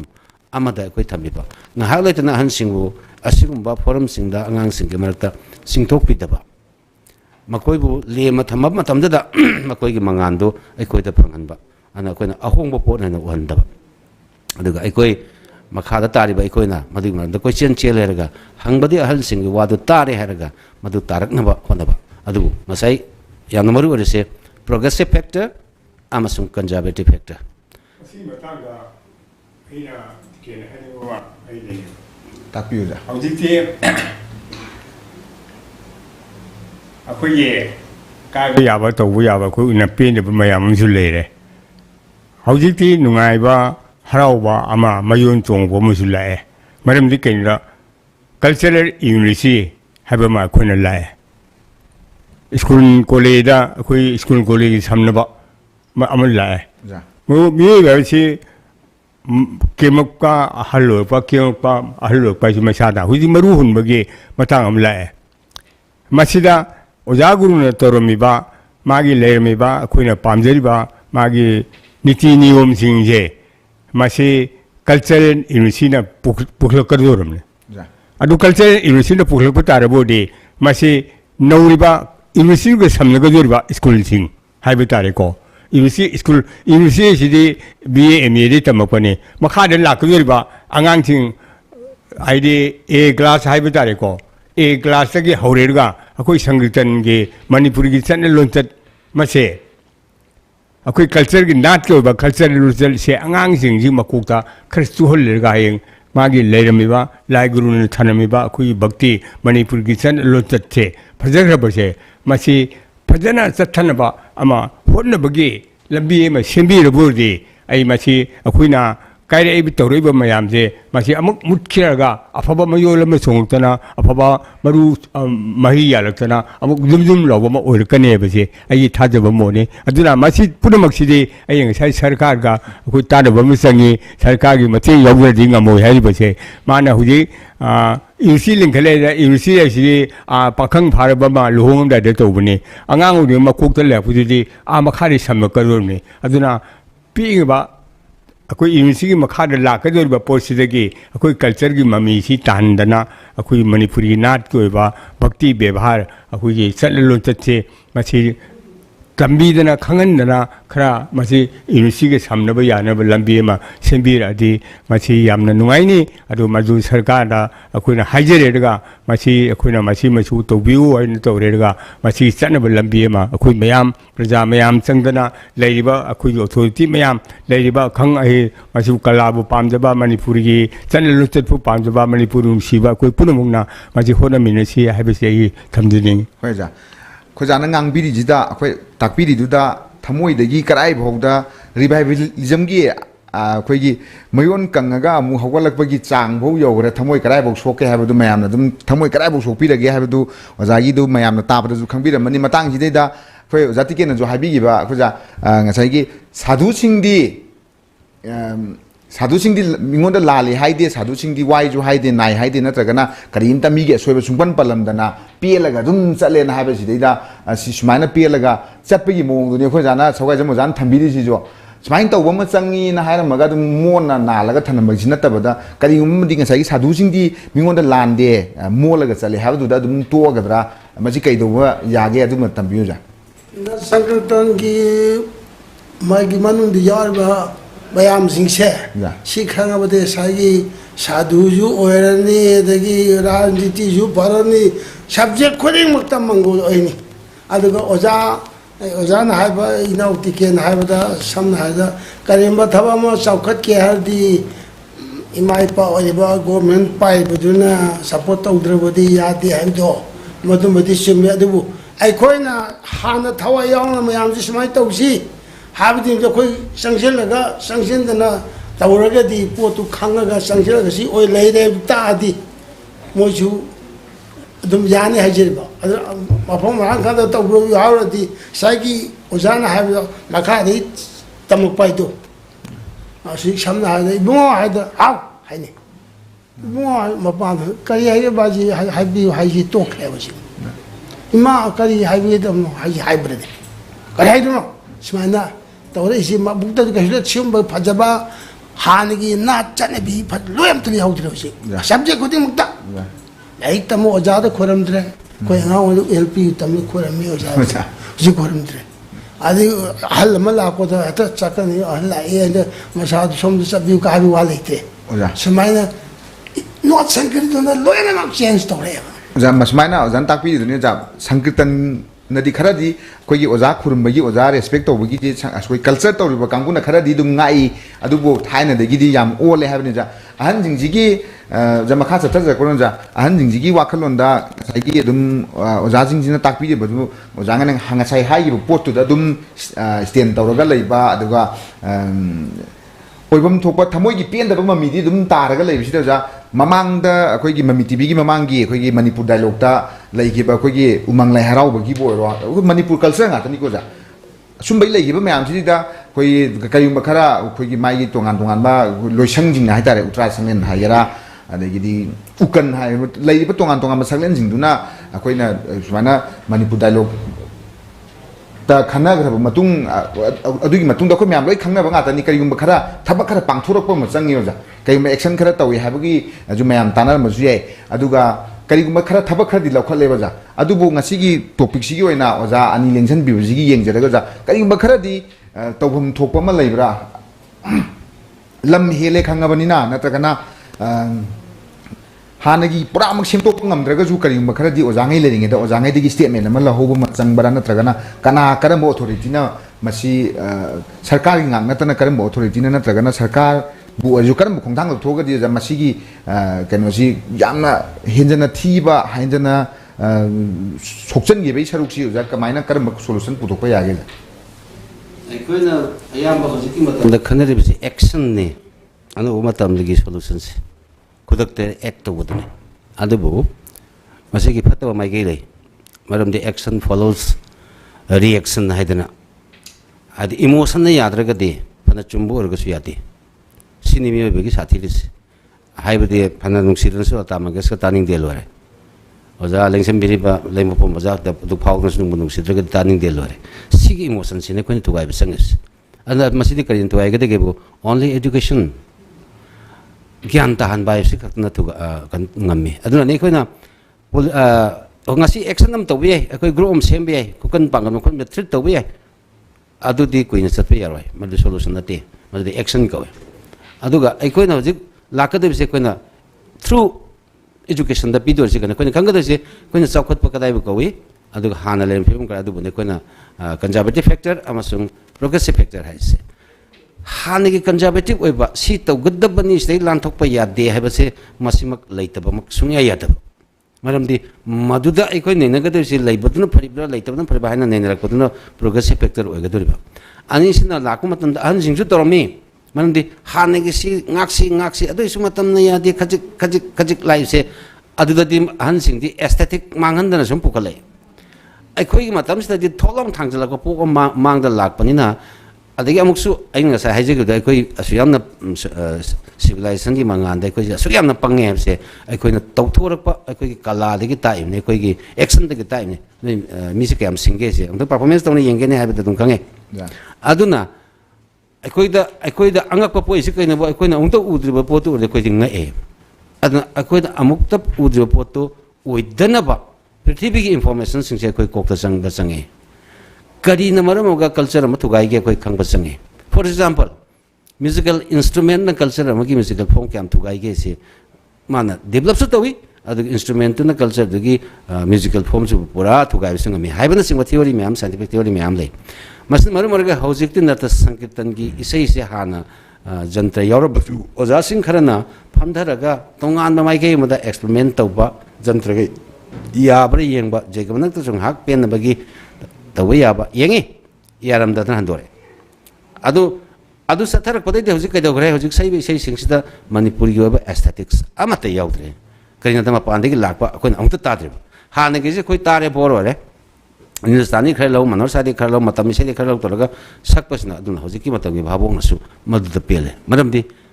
they have no information about our aesthetics or our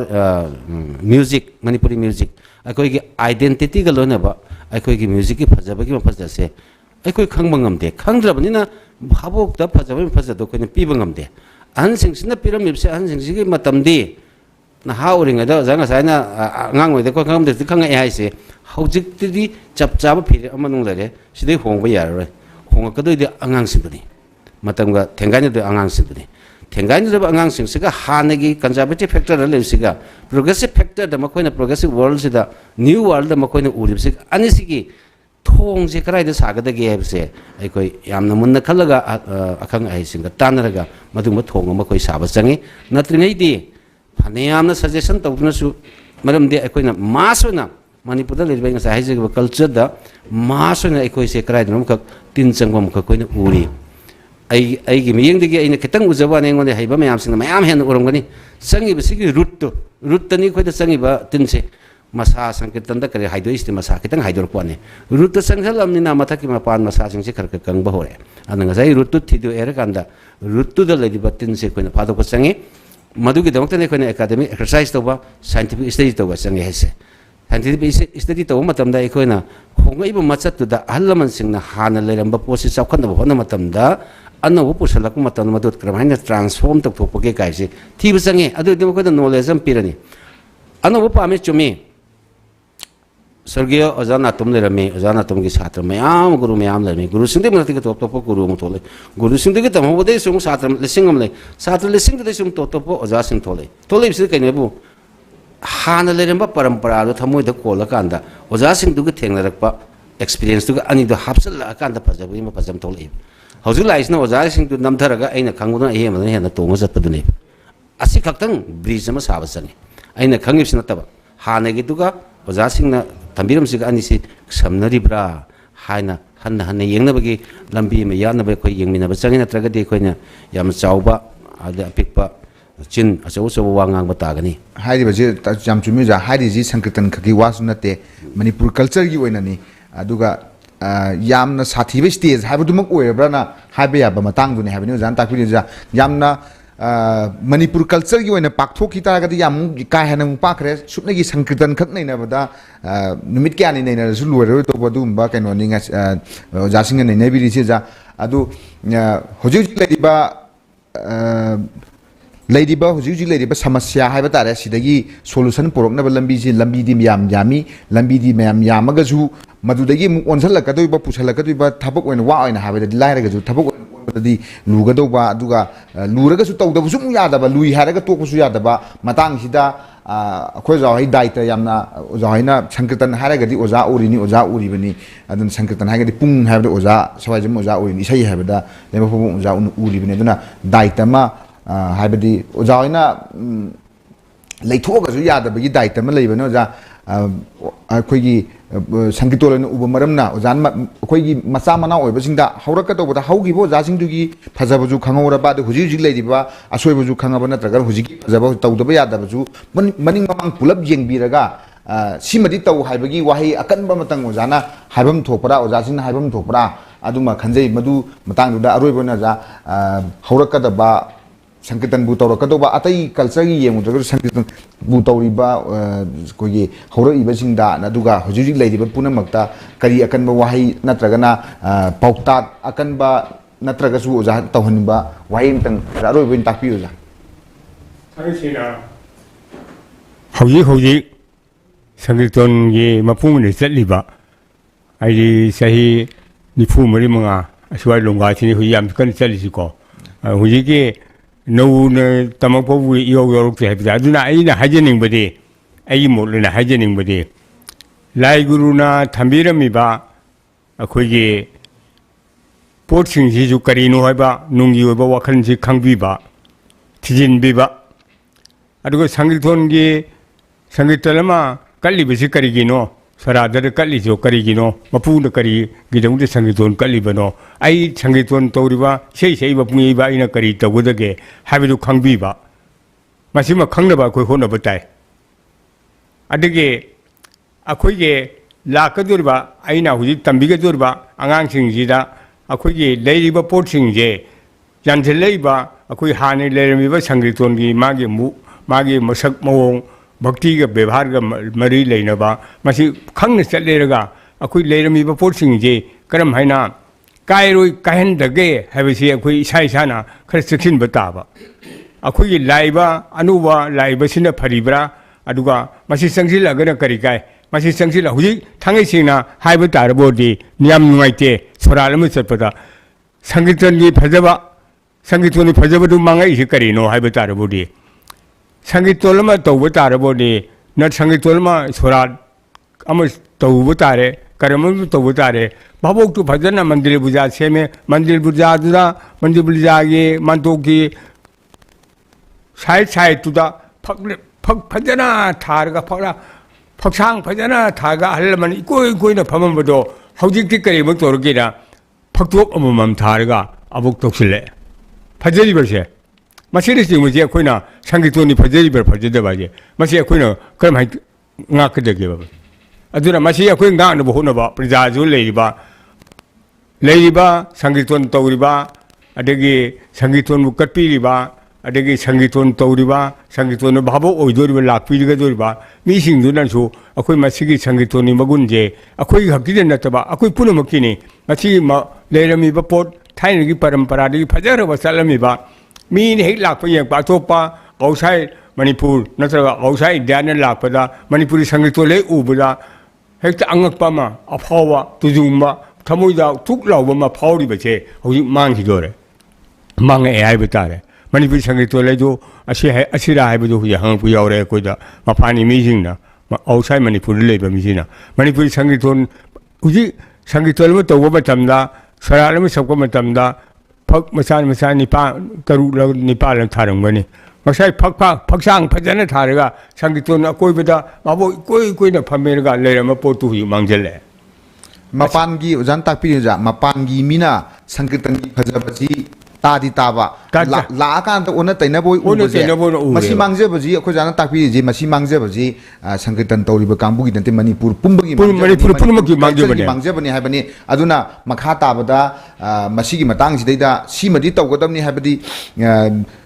masi kamai tawraga kangade habigi khongthang du tungda horaiba singna laukhalu habibani mathang akoi matam ju kana tawbagi lema pu ojandagi ओजा करीगुम्बा खरदी तौदबा यादबा चुमनगी अखोई जातिकेना जो हाबिबा एक्शन का solution का हाबिगी केनोमा लेबनि हुजिति action की मतमनि हाबनि ओजा कईमा खरदी तौदबा यादरे ना हायरगदी ओजा कई तौबिगनि मयाम नसाना नाई मयाम द करी अतनबा हाइबा याबा नत्रगना अथोटबदा हाइबा याबा तौदबा यादबा हाइतारे ओजा अरोइबने थंबियो ai no ji haja ningi si koi gi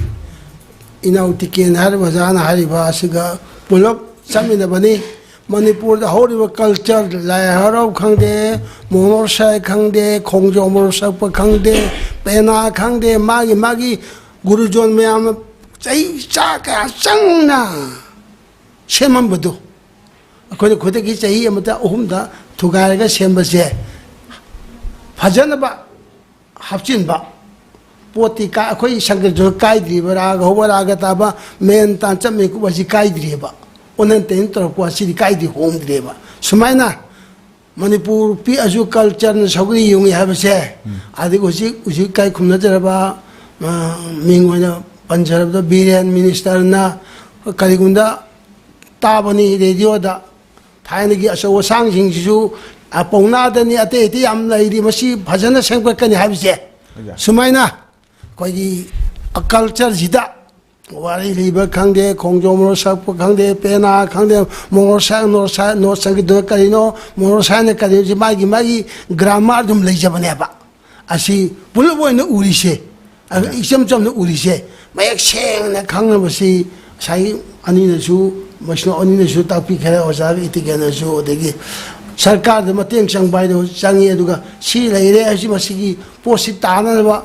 सरकार द हाइबा मसिगी सब सब नियम सिंजी ngaga chatpa loina honge ba chap chaba niyom nga aga chatpa ma changi haibani aduna sarkar na hujik chu akhoi ge leingak na chu ansang hero mayama hana singthana gidaba mayam bu puthok na honak pagi ama adugi saruk oina sankatang ji chu mieng changbiro haibani ojani gidi dum hana gi nun leibiri je ja apuibona ja khoi jatiken da ja ngasigi akhoi thamjari ba chupchala ga khana ningai yam khare tawda bu chupchala ga phajakraba sankirtan gi saktam ngasigi mirol na ngak na chali bara haije ja question mark bu hairo exclamatory bu hairo natraga na ahang khudam natraga ju kaino ma wakan khanbam bu era ju ama adum leiri bu je sumaina adum leiraga dra natraga na kari tawba change haidu ja aro bin tapiu ja sagi thaudi scientific study haibam dai banina sankirtan da su the nature of folk yawi folk tadi lali amasung sumi yati haibo pham dai scientific oiba marumaduna niyom kadai bu ko bagi haibasi manungi mulla khaktani kala dudi develop torok matung mai ahong ba khar lakani samaj gi ahong basu khar lakani khar ga ahong basing da phajaraga na ai koi na maduri ten toraga nga aga thami phajadra na mu lokthoi adudi chatnabi ni ana swaida sidas mal lepsi haibasi masu ngasa haigi ba nature of folk yawni na ai koi kitang lei ada yamna striking oiba chatnabadi yaroidaba solution amakak aingonda idea lei kaina da sankirtan yampham je mahajage gi mapham oina dum lehenba leirim pham sida atoppa mapan gi mioi amatta byavastha karina singba arang khoma singba yumbu khadna singbna tan manung da sangba yandaba an thanam base masi mangak tan chalaba mapan gi meyona sen thaba direct communication sima tohandraba dokhina matik chana piraga oja singbu respect to biraga tawham thokpa magi matang gi on da phi changba dakhina thaba dudi tawgadaba karma dhari nun tawhallega madu ngaktan chalaga di ngasi ma uriba paisa langdana thabi gi kaduri myam se loin tokane aduga thaba sima pungtok toga popang pangning taraga su mapuda yumbuda sengna pangbiba yagani di thajate masibu tawang amagadi khara makai di aikoi gi sankirtan gi culture se kanbang ngam habsi thamsege ja kai habining ja sai yam wadi yam haining wa le du kare hani samna da masi bhajana ngak da se ngak no basi karmaina to ngak da ge habse adugi naina bam sangi ba aduna masidi prithvi shanti ne punam apadam aktani mang na banate adu aso sang lo yani shanti oi di ta le music ta li se ada dharma artha ka mukha yawi dharma artha kaino kam kan mukha kan yawi sida yaran si lo yawi sida masi phaja chathara badi Prithvi Shanti होइनी India शांति होइ मणिपुर शांति होइनी सिगी वखलोन से लाख मतम पुनमक्तु ज्ञान तामिनबा पुनमक्तु लौसिंग तामिनबा मा संकीर्तन जी कयामुकी मगुल लेबनो कयामुकी मतिक लेबनो जो मयाम उनरिसि नतबा मनुंगदा संकीर्तन की मगुंदु पुलब ज्ञान तामिनरगदी पुनमक फमिननी हाबदुनी देगे कोई जाति के न ताकपीगिबा हुजिकी संकीर्तन आजगे अदे सतिके हाबिगिबा कोई ममी टीवी थागचरी अखोई संकीर्तन सिदी कारी कारी हाय आंजिंग तोरमने करीम त नहीं नती ngasi tawsi ai ma yam thaga chai mami tebi bu ngasi radio da khangte adagi tom tebi khangte pramana si yam na nei na bam sangi ba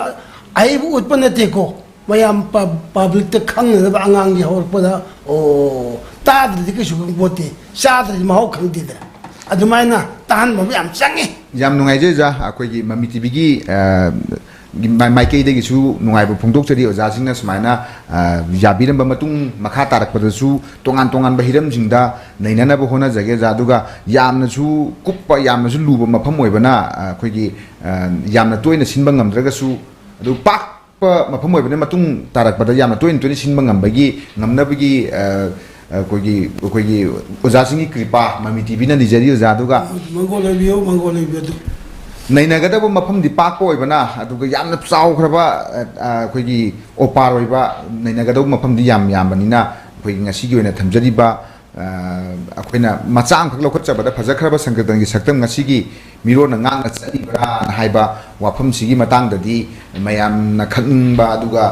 हुजिक करी ओइरिगे संकीर्तन हुजिक ओइरिबम फिबम अदुगा करी ओइरपयागे सुमाइना सुम चथगरगदी कराइबो सोकदगे अदुगा ओइबबु यारगसु ओइदबा यारगसु करी तौरगना अमुक फरकपा याबगे करी तौरगदी ओइथोकपा याबगे का हाबना चिंगबै मरमदा खतनाबा म लैरबनिना अहोबा म लैरबनिना मसिगी मरमदासु कनो सोलुशन अमा अहोबा म लैरबनिना अरोइबा म सोयदन लाकनी हाबिगी थाजबदुमा ममी टीवी येंगबिरिबा मयाम अदुगा लेबाक मयाम मणिपुर दा लेबिरिबा अदुगा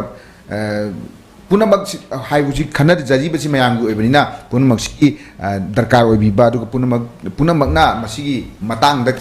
सी ओइबे हाबिगी खनबा म वाखन खंधाबा मदि संगमनी वाखन खंधाबा मदि हौरे हाबिगी अहोबा म लेरे हाबदुगी वाफम दुमा थमजरगा ngasiगी ममी टीवी की मणिपुर डायलॉग येंगबिरिबा अदुगा ngasiगी saruk yabikiba khoi ja ikai khunjariba mingona hangatcharabado ja sogaijam moja thanil lemba popo moja lakpati amadi khoi ja Sri Namayarakpum tiken oja humbu hanana thagatchabagoloina